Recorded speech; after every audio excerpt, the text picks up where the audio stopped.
Good day, everyone. My name is Uton once again. Welcome to another episode of Market Views, and I'm with Rufaro as usual. Uh, we've come to the end of Q2 of 2022, and today we're going to just have a brief overview of what happened on the ZSE and the lights on the Victoria Falls Exchange. I think the most notable thing on the ZSE was that our market cap went down from a peak of around 10 billion to now trading below 3 billion as we are beginning the second half of 2022. So I think, Rufaro, you can give us in terms of volumes and figures, what happened on the exchange and what may be the reasons we're seeing such a drop in market cap, and however, some other units such as value traded and volumes are moving up.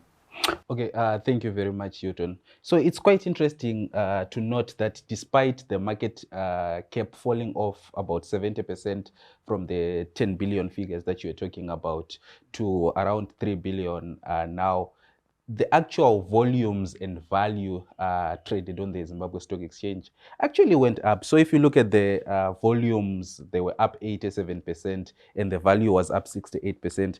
But you also then immediately point out that the value could be the fact that the local currency was losing its value.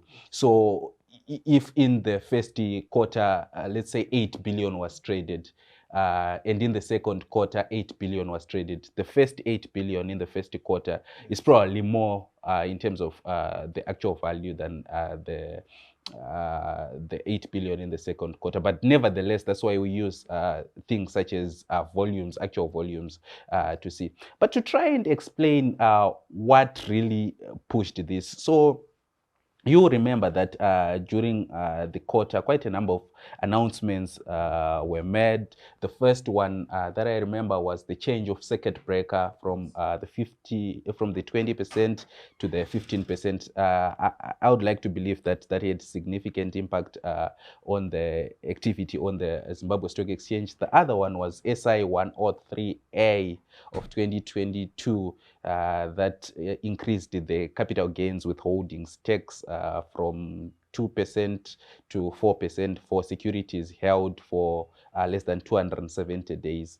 So all that and the other things in the SI103A again, like forbidding of third-party transactions. I think all those things just made trading on the Zimbabwe Stock Exchange more cumbersome, and investors usually don't like that. So what I see is that it increased the risk of trading on the Zimbabwe Stock Exchange, because investors don't want to be in a market where announcements can just be made anytime.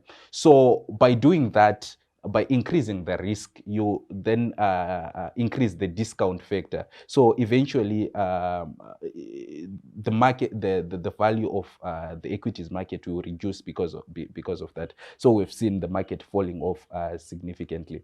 So that's one part to look at it. The other thing, I think, is the competing market, which is the FX market. You know, in Zimbabwe, for RTGS, local currency, rather, there are two competing markets at the moment, which is the FX market and the equities market. So each time the FX market is looking good, the other will be down. So each time they put more pressure on the FX market to try and regulate and make sure that we're monitoring accounts, money that is going on the parallel market, money then flows and diverts to the equities market and vice versa. So what we have seen really is that money flowed out of the equities market into the FX market. And you can actually see by the way the rate has moved beginning of second quarter to now, it's around 800 now. You can see it has lost maybe 50% of its value over the time. So these two alternating markets, I think that could be the clear explanation. Also, adding on to your point, you can remember at the beginning of April, mid-April, we had the peak on the ZSE whereby quite a significant volumes were being traded then, and we had a couple of significant deals moving in mid-June, thereabout.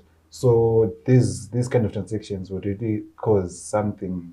The reason why we're seeing the volumes unit about 87% increase in volume traded comparing first and second quarter.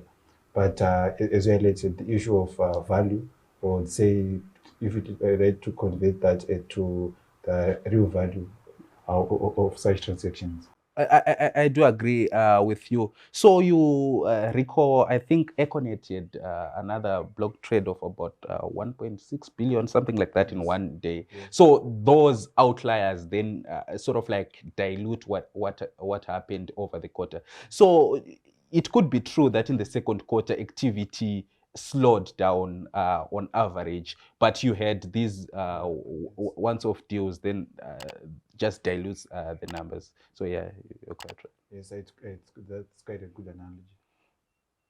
Okay, Rufaro, it's quite something we should note that on the exchange with quite significant fluctuations in share prices over the quarter. I think most counters reached their highest levels for the year during mid-end of April, and some are now probably trading lower than their opening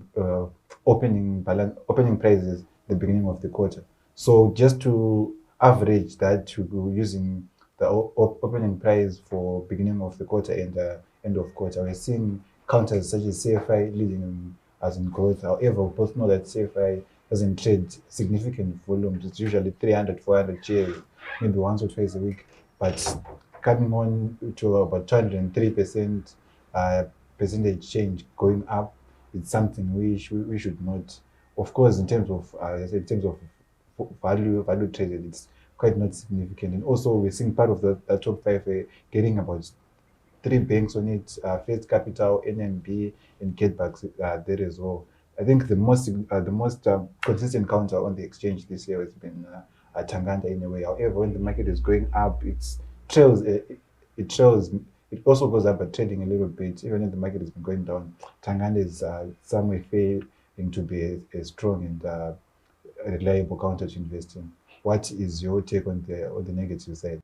Okay, I think those counters that were spared from the BA trend, I think those are the counters that usually don't trade, like Yes. you said. Of course, there are a few exceptions that trade regularly that were spared. Your Tangandas and your First Capital Bank, which had declared stellar results. But I think the majority of the liquid counters really took a beating from the BA trend.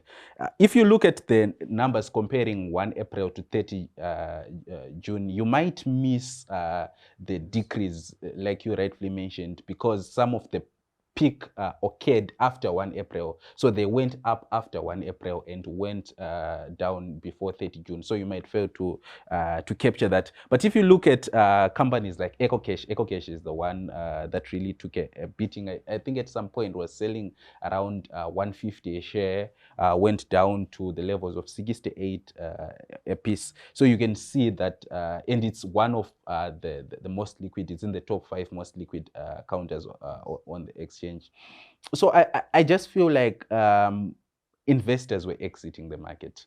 So as investors exit the market, when the selling pressure increases, the price is likely to go down. So that's what we were witnessing on the, it was more profit taking. These counters had gone up significantly. And when the investors or speculators, any market participant who was in the market at that time was exiting, they didn't mind taking a haircut as they were exiting the market. So I think that's what really happens for us to have such decreases on the market. Yes, it's quite something to look at as well moving into the second quarter with the remaining regulations we had. Some of the regulations which came in, some were reviewed and revised, such as lending and others. So moving on to the second half of the year, and we're seeing the market trading around below 3 billion. I think this is the lowest even considering first quarter. We never traded below 3 billion. Yeah. It's been probably beginning of last year or mid last year when we had the market cap of around 3 billion. Yeah, even during the dollarization era, we traded around 5 billion. 3 billion is really the lowest that we have witnessed in quite some time. And I think the market eventually will bounce back to the 5 to 6 billion levels sometime in the second half of this year. Yes, so it's made probably a good time to look into the equities market and, as you said, either the equities of the foreign exchange market.